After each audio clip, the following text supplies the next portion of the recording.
Une nouvelle structure de défense des droits de l'homme, dénommée Promotion de la justice en RDC, PJ-RDC, est installée en ville de Goma depuis ce mardi 15 février 2022.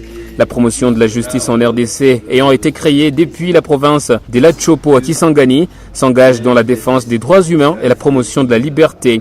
Étendue sur la province du Nord Kivu, cette dernière aura à contribuer à grande échelle dans la promotion des valeurs liées aux droits humains. Suivez ici Maître Trésor Kandolo, avocat et défenseur des droits humains. Il est également directeur national de l'organisation PJ-RDC.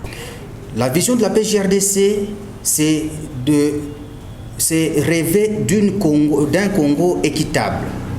Un Congo équitable où la justice, la dignité humaine et les libertés fondamentales sont promis dans le milieu où elle intervient.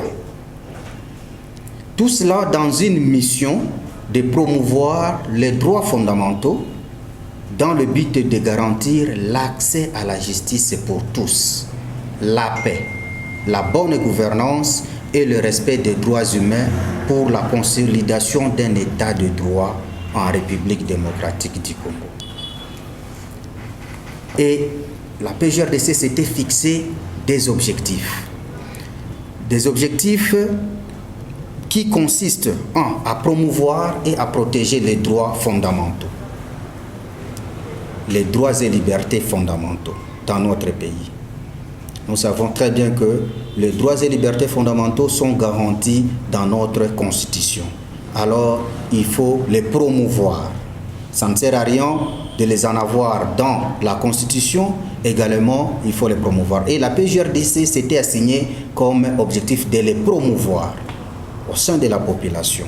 Élevé à la tête de cette structure de défense des droits humains en province du Nord Kivu, Maître Lugine Zialiroy a estimé que la province du Nord Kivu étant en proie à des situations moroses allant de l'insécurité jusqu'à des violations graves des droits humains de diverses formes, la venue de cette structure est salvatrice. Suivez Maître Lugine Zialiroy. Des cas de violation des droits de l'homme à la suite des différentes guerres que connaissent beaucoup de territoires, toutes les 3 villes de la province, et même au moment où nous sommes en train de parler de la situation qui se passe dans certains territoires où on enregistre encore de groupes armés, et notamment nous voyons ce qui se passe à Beni.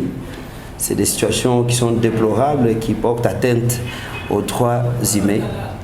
Et donc, lorsque on nous confie une charge de pouvoir faire en sorte que tout le monde puisse être ou puisse retrouver ce qui est de son droit et promouvoir normalement les femmes ou les genres. Parce que vous allez trouver que la plupart des victimes de violations des droits de l'homme, au Nord Kivu, il y a les femmes et les enfants.